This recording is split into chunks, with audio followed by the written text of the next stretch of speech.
Good morning, everyone. Welcome. My name is Craig. I'm a recovery coach here at Capital Recovery Center. Good morning. My name is Karen, also Capital Recovery Coach. Good morning, everybody. My name is Michael, one of the Capital Recovery Center coaches. Welcome, everyone, as I share this live. I just want to remind that we have Recovery on Wheels out this Wednesday at the Community Hub at Downtown Delhi in Vineland from 10 a.m. to 2 p.m. Any other announcements? What you got for us, Mr. Craig? I just want to personally thank everyone for coming out. This past Saturday, we had a wonderful time. Yeah. Me and Mike, we was there at our Karaoke resource event, fun day. The overview Apartments in Millville. Yep. Stay tuned. We will have other different events we will be doing. We will be announcing in coming weeks about all the events we got coming up. So stay tuned. Absolutely. We'll be going back doing some motivational Monday videos for you guys too. Wow. And before the year is out, or maybe the first week of the new year, we'll do the PowerPoint. We'll walk through all of the services that we offer here. And we do like a PowerPoint presentation, and that way y'all can see that we offer more than just going away to treatment and things like that. Now, who do we have someone on the spotlight this month? It's a Spotlight Recovery. If you go to Capital Recovery Center Facebook page, you will see the Spotlight Recovery individual for the month. Every first Friday of the month, we spotlight an individual who has been successful with their recovery walk. If you would like to be a person that's featured, just go to that page, see the link, click the link, fill out all the information that we need, and we'll be able to spotlight you as you are being successful with your recovery walk, because that's what we do. The purpose of Spotlight Recovery is to try to use your life for people who possibly know you and inspire them to start the process of recovery, because we understand that everybody won't be reached by certain people, and it doesn't mean that you're a bad person or nothing. But some individuals will only change or start the process of change when they see someone they know that actually went through that process. So with that being said, what we got today? Today, we're going over healthy coping skills in recovery. It came from the HarmonyRidgeRecovery.com website. You can go to the description in this particular live video, and you can download this particular lesson for your own self, or to do in a group setting, or do on live like we're doing right now. These are just healthy coping skills in recovery, because a lot of individuals have coping skills, but they just don't know when to utilize the coping skills that they already have. So let's see what we got. And also, if you're going out on YouTube, I want you to hit the like button, subscribe, and tell somebody, share it. Coffee Conversation is back on Tuesday, 10 a.m. All right, let's go. All right, let's go. Who want to start us off? I'll give it a try. No, let's go. Once you have finished addiction treatment and you're sober, you might think you're in the clear. However, the work of recovery has only just begun. As your counselor and treatment center staff have told you, there is a chance of relapse, which is a return to drug and alcohol use. Fortunately, using healthy coping skills can help you on your journey to recovery. We'll discover triggers and how you can handle them using said healthy coping skills. Nice. So that's very important. A lot of people just don't realize that a lot of times people oftentimes relapse because they don't know how to cope with a given situation. So today we're going to touch on some of these coping skills and some of these triggers. All right. What are relapse triggers? Relapse triggers are people, places, and things and feelings that remind you of your previous substance abuse. These can bring about urges and cravings that can result in relapse. People who have used drugs for a long time associate substance use with feeling good. Even after they get sober, these associations will still be there. And when you encounter triggers, oh boy, I'm stoned. You are bound to crave drugs and alcohol. Whether you are absent from substance for 2 months or 2 years, you must be aware of triggers that set off your cravings. Very important. What's up, Mr. Kevin, man? Thank you. The relapse triggers are people, places, and things and feelings that remind you of previous substance abuse. Let me tell you something. It says and feelings. Basically, let me tell you. One day I had I can't remember why I took the particular medication. I can't remember the issue behind why I took the medication. All I know is when I took that particular medication, it gave me the same feeling when I used to do heroin. And I immediately got on the phone and called my wife, said, "Where you at?" Like, I'm gonna need some help. 911, 911, 911. So that was something that almost triggered and would actually, let me go back. When I felt that feeling from that medication, I said the words, "Now I need something to pick me up." And that type of language was the language and the feeling that I associate when I was actively using. So that thing almost triggered me into going back to the substance that I used to do. But the thing that I had already had in my arsenal, a coping skill that I had developed, was when you have those feelings, you have to tell on it. And that means telling somebody, calling somebody.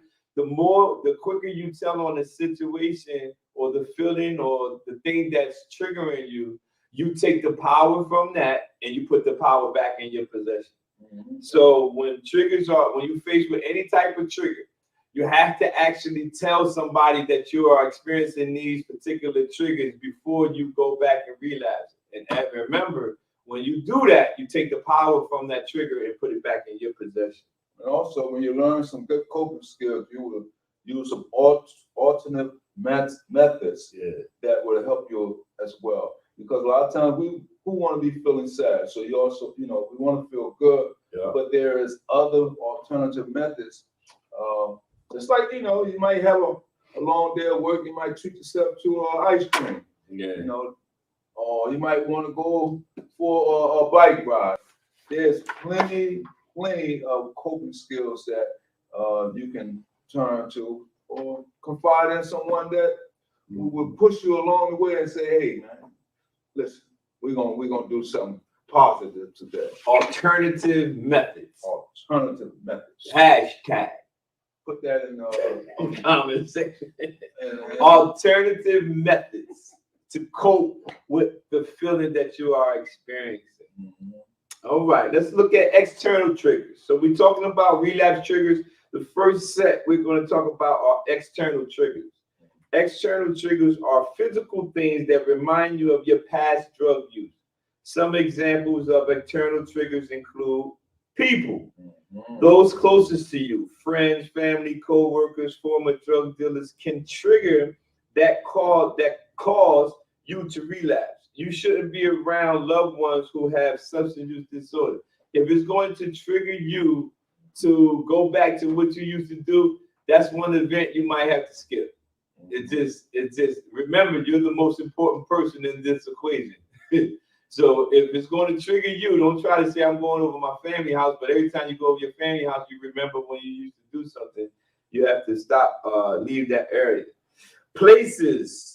Walking or driving by a location where you used to drink or use drugs can set off cravings. This is very true. I used to see houses that I used to get high in, and instantly my stomach flipped. Wow. Like, man, I used to go in that house and do this and do that. And I got to get out the area. These can include bars, restaurants, neighborhoods, bathrooms, and hotels. To try to avoid these places by using, come on, man. route to get to your destination. I used to have to go a different route to get to certain places because I didn't want to see this particular area that used to trigger me to use. And another one is objects. Even material things can spark cravings. Drug paraphernalia, spoons, heroin users, movies, empty pill bottles. All of these things can influence recovering a person struggling with a substance use disorder. Movies is another one. In my house, we have when we watching something and it's dealing with a lot of substance or things that might remind me of my past. My wife has been consistent when she pauses and she checks, "Are you okay?" And I'm like, "Why you keep doing that?" She's like, "Because this movie is not that important for it to trigger you to want to go do it." So she'll pause and say, "You good?" And I say either, "Yeah, I'm good," or "Nah, it starts another day."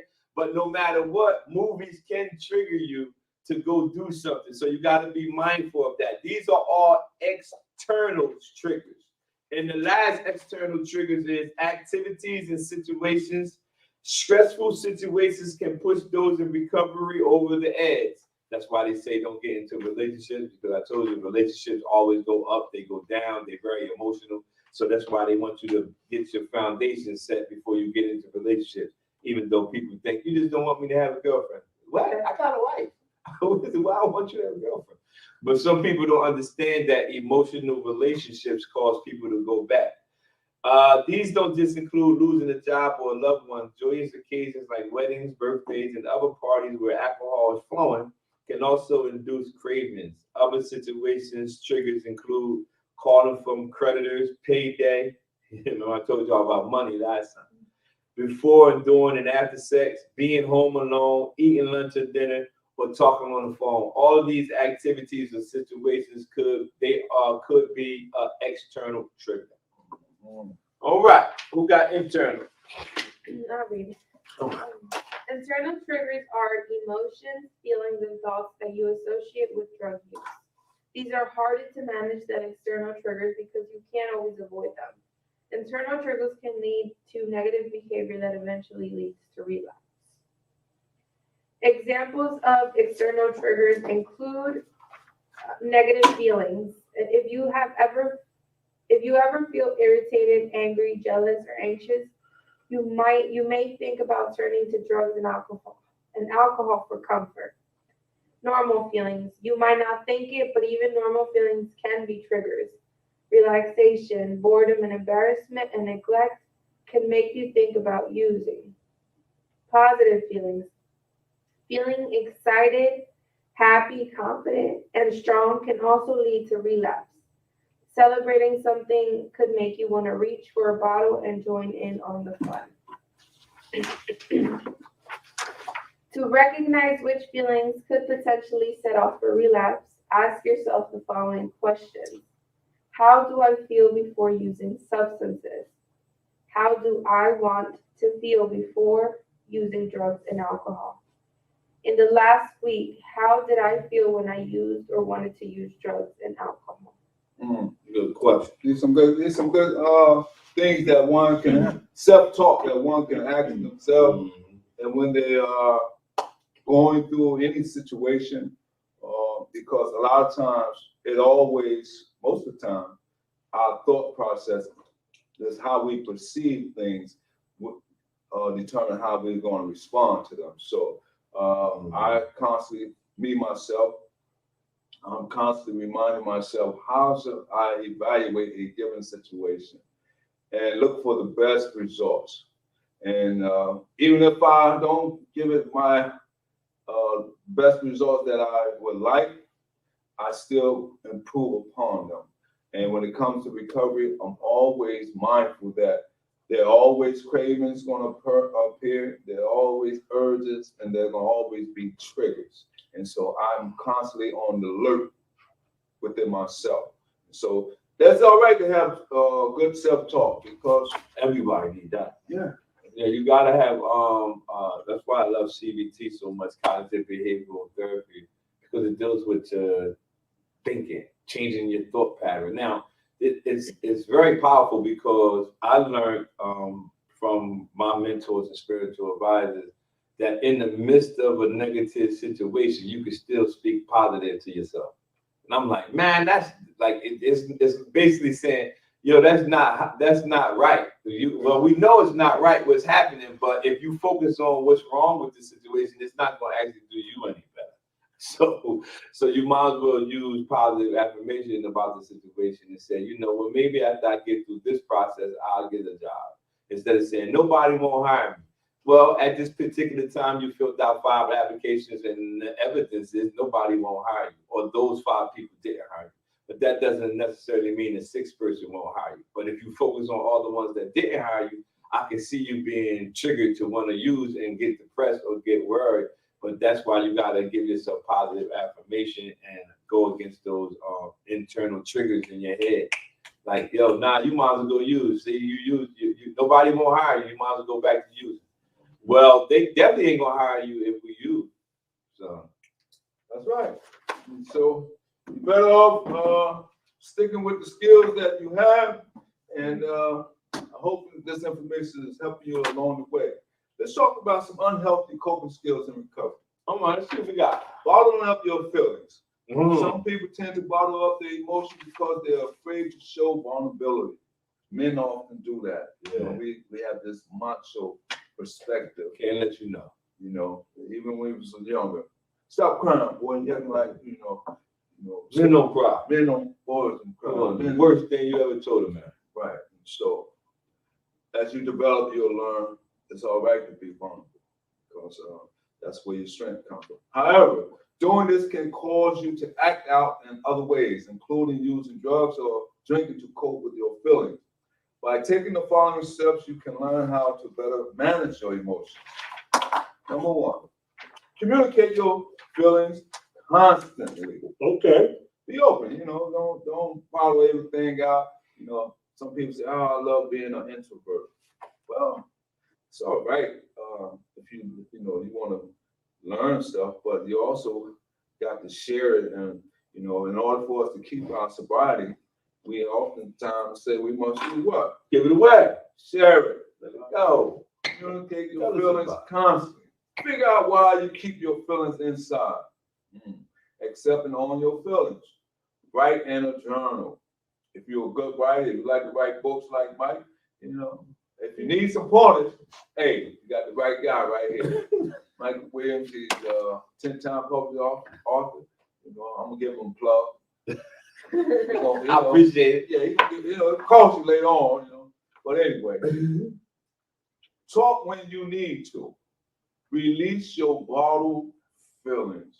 Release those things. Don't, because it's often said a lot of time when people hold on to a lot of stuff built up, eventually you're gonna let it out, and you might let it out in the wrong way or at the wrong time, and it can be devastating to your progress. Consistency, communicating your feelings consistently. You have to develop that type of like he was saying. Like a lot of people don't say, "Well, I don't got nobody to talk to." You have to learn how to communicate your feelings consistently, and you find someone that you trust. Initially, start with them. You know what I mean. And I was just sharing not too long ago. I can't remember where I was, and I was saying, it was Monday. And I was saying that my wife always tell me, I'd rather you tell me than somebody else come around and tell me.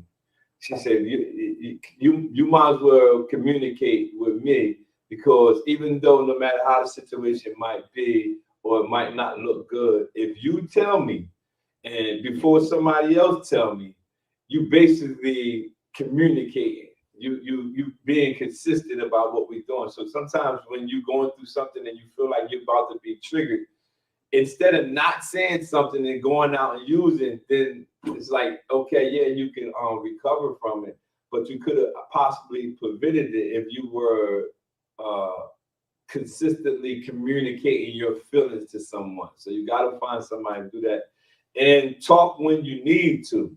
You know what I mean? Remember, before a person actually relapses, it's a thought going on in their head. I don't know what that thought is, but that's the time that you need to talk. That's the time that you can't stay in your head. You need to start talking. All right. What else we got? Are we going to the 10 healthy coping skills? We did hanging out with our friends. No. If you know what I mean? If you're feeling lonely, you might feel tempted to fall back into old habits. This can include getting together with friends, family members, or co-workers who abuse substances. When you're early in your recovery, you must avoid these loved ones. I think Mr. Kevin put it in the comment section, something in there about that, where it says you must avoid these loved ones. Let me see, right there. Hey, Kev. What that say? I know Kev was on I the same. tell people's friends and family members, if you are drinking or smoking or doing drugs, you cannot come to my house. See, I just said it. I just read it. It says, when you're early in your recovery, you must avoid these loved ones. Yes, if they're friends and families and they coming over your house and they still doing that, and you're trying to stay on this path, you have to be the one that just gonna be like, man, he don't want me to come over. I'm like that at my house too. I have a lot of family members that drink and do everything, but they know when we having events at our house, they like, yo, we got to do all this before we get to my house. We got to do everything in our car. As soon as we get to his house, he like, nah, I don't even stand outside smoking at my house. Like, I don't need none of it to trigger me. Remember, we are the most important individual in this equation. Find friends who will support you in your transition to sobriety. Find friends who will support you in your transition to sobriety. If you're invited to an event with some old friends, explain your situation to them. This is the, remember up here, it says talk when you need to. That's one of the times that you need to talk. Explain your situation to them. Real friends will understand that you need time away, and this honesty will strengthen your relationships. Real friends will understand that you need time away.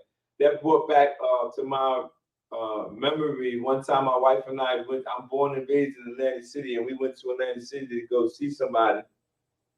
And I happened to see one of my friends in this particular building that I used to get drugs from.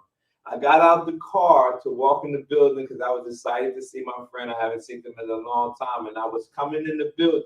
He was upstairs on the 3rd floor. Now, my wife said, that's a real friend. He yelled out the window. He said, Mike, don't come in this building. I'll come to you. And my wife said, that's a friend. Because he know I possibly would have got triggered by a smell or something. He says, don't come in this building. I'll come out and I'll come to your car. And that's what it says. Real friends will understand that you need time away. And that's when I was early in my recovery process. So you got to do the same thing. If these friends don't understand and even tempt you to drink or use drugs, you need to set some boundaries, a key word. Try going to a coffee shop, juice bar instead of a bar or other establishments that serve alcohol. I've been hanging out at Starbucks lately. Yeah, you know what? I see that a lot. These juice bars popping up. Have y'all? Yeah. How is it? Yeah, all right. Yeah, all right, man. What do you mean? I mean, they all right or they? It's good to hang in. I mean, just to chill out, drink something healthy. Yeah, alternative drink. Yeah, they got a lot of them out now. Okay. And so, hey, Ken, I just want to give you a shout out, man. Yes, sir, Ken. You are one of our biggest supporters here. Biggest supporter, and hey, man, you know, whatever you're doing, man, keep up the good work. Yeah, he always got great information here. Yes, and I'm glad because when we take all these videos and they go to YouTube, other people get to share into the experiences that we're doing, and it's a great help. So we're gonna review this first part, and the next part we're gonna finish up next Tuesday, which is the 10 healthy coping skills to practice in recovery. Practice? You're talking about practice. Yes, man, practice. We in the playoff. But anyway, let's do some review. Okay, perfect. So we went over healthy coping skills in recovery. The first one we talked about was what are relapse triggers? And we discussed external, excuse me, and internal triggers. Go ahead. Examples of internal triggers including, we went over that. We went over unhealthy coping skills and recovery. bottling up your feelings, hanging out with friends who use. And so that was the first segment or first part, right? Of these 9 healthy coping skills and recovery. And we'll pick up Number 10, Tuesday. Tuesday, 10 healthy coping skills to practice and recover. And so the first part was in theory. Now let's talk about putting it into action. All right. All right? And so, hey, Cap, I'll see you next time, man. Blessings, man. We Blessings. get with you guys next week.